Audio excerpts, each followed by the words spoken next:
Imagine you're floating in the vast, silent emptiness of space. You're more than 200,000 miles from home. A tiny speck of life in an infinite black ocean. Then, the unimaginable happens. A sudden jolt, a loud bang, and the voice of your crewmate crackles through the headset. Houston, we've had a problem. This was the reality for the crew of Apollo 13. Their lunar landing mission was over. Now, a new mission had begun. Survival. Tonight, we're going to journey with them. We'll explore one of the most incredible feats of navigation in human history, getting home without the primary guidance computer. It's a story of ingenuity, courage, and the sheer power of the human mind against impossible odds. So, find a comfortable spot, dim the lights, and let's travel back to that fateful April in 1970. The explosion had crippled their command module, the Odyssey. It was losing power, losing oxygen. It was dying. The crew's only hope was the lunar module, Aquarius. It wasn't designed to support 3 men for 4 days, nor was it built to be the lifeboat that would shepherd them home. But it was all they had. The lunar module's own navigation computer was basic, designed for landing on the moon, not for a complex journey back to Earth.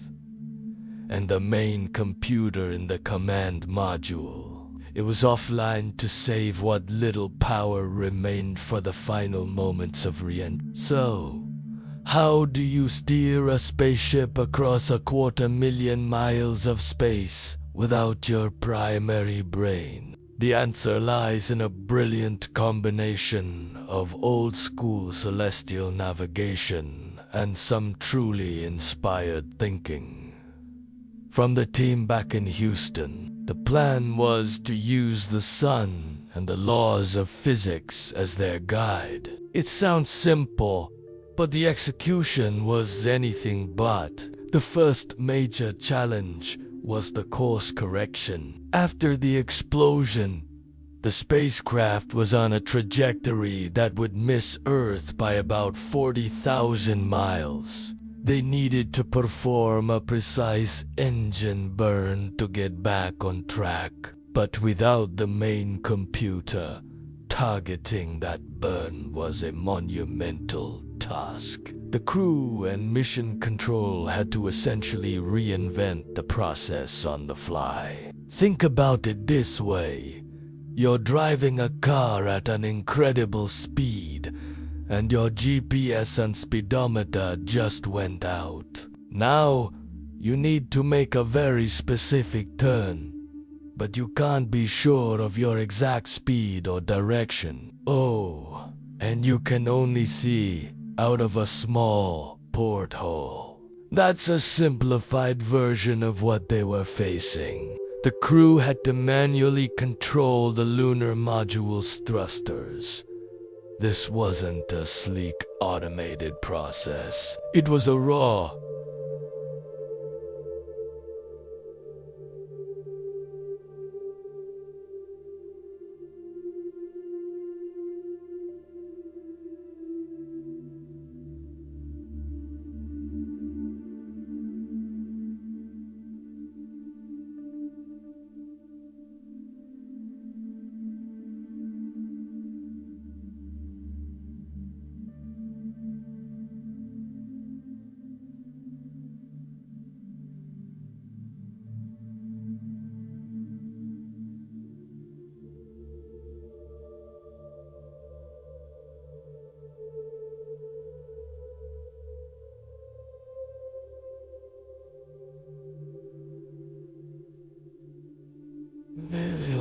every second, too little thrust, and they'd miss Earth.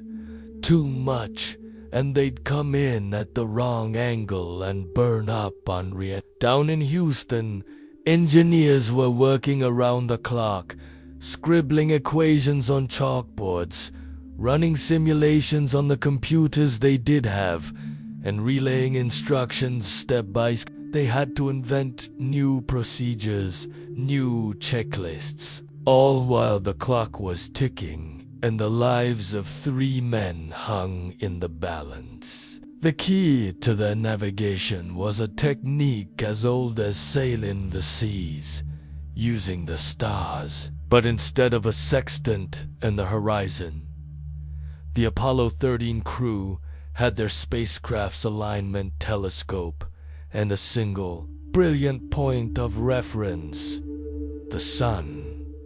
To keep their spacecraft properly oriented, they needed to hold it steady relative to the sun.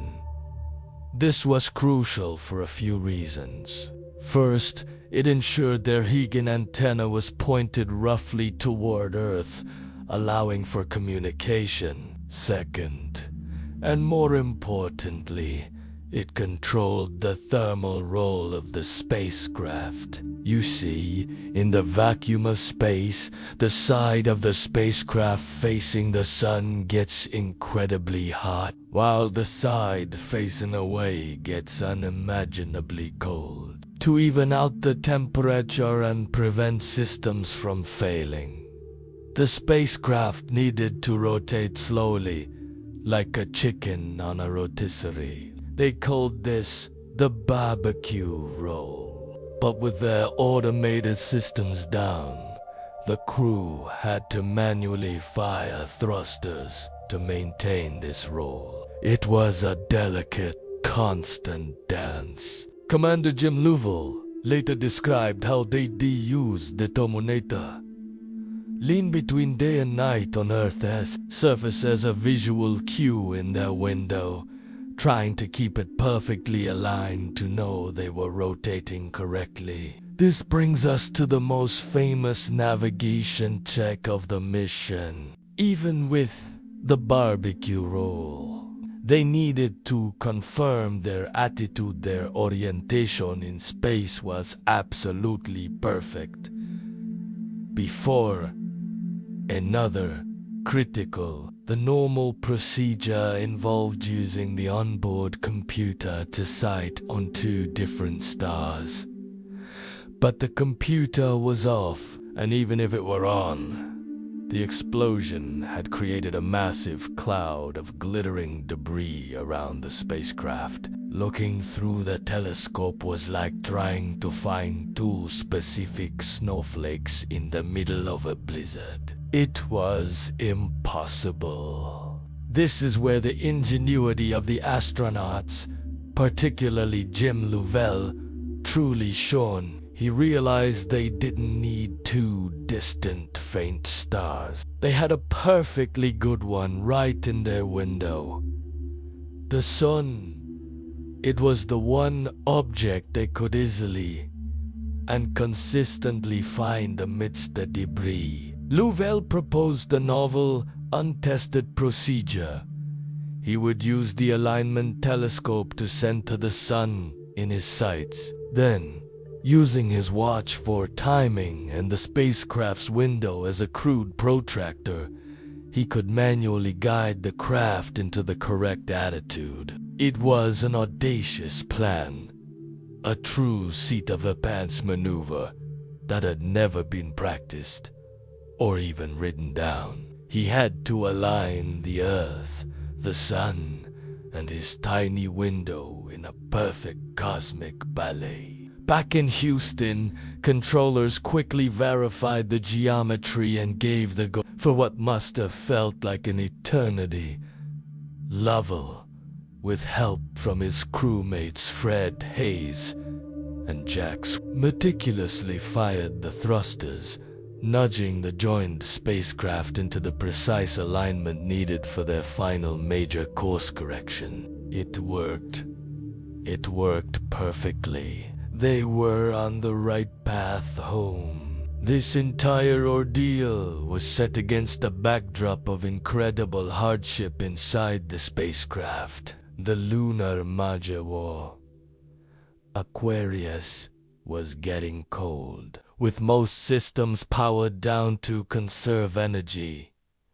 The temperature inside dropped to just a few degrees above freezing. Condensation formed on every surface, dripping down the walls and instrument panels. The men were cold, they were exhausted, and they were severely dehydrated, rationing water to ensure there was enough to cool the spacecraft's critical electronics. Yet, through it all, they maintained their focus. They executed complex, manual navigation procedures that had been devised just hours before. They relied on their training, their instincts, and their unwavering trust in each other and the team on the ground. Finally, after 4 harrowing days, the coast of California came into view. It was time for the final act.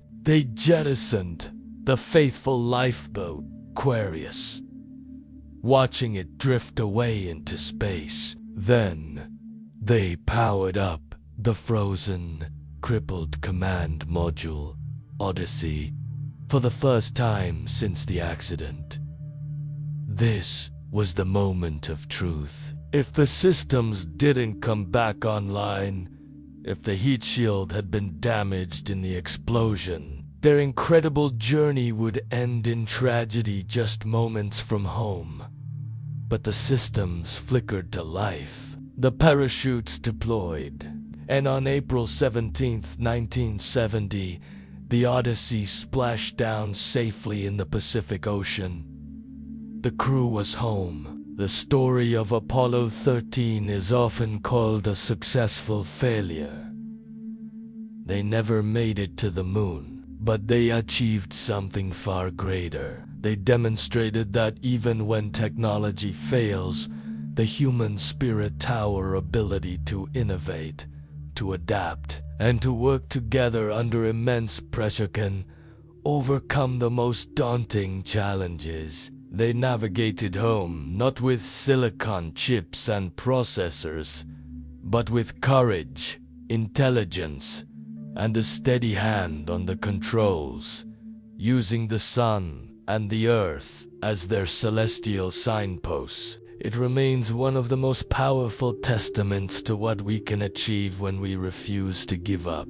Thank you for joining me on this journey through space tonight. I hope it gives you a sense of wonder and a deep appreciation for the quiet heroes who made it possible. If you enjoyed this story, please consider liking the video and subscribing for more explorations into the history of space. Until next time, sleep well and keep looking up.